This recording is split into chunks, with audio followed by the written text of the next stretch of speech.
అదేంటి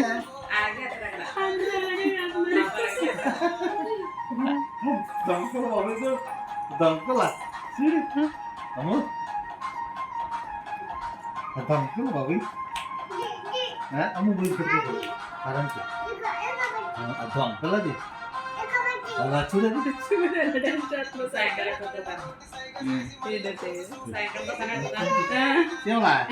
దీనికి అంటే కదా తేరు ఇంకో అరగంటలు పెట్టేస్తే చూడండి తీసుకోండి తీసుకోండి చూడండి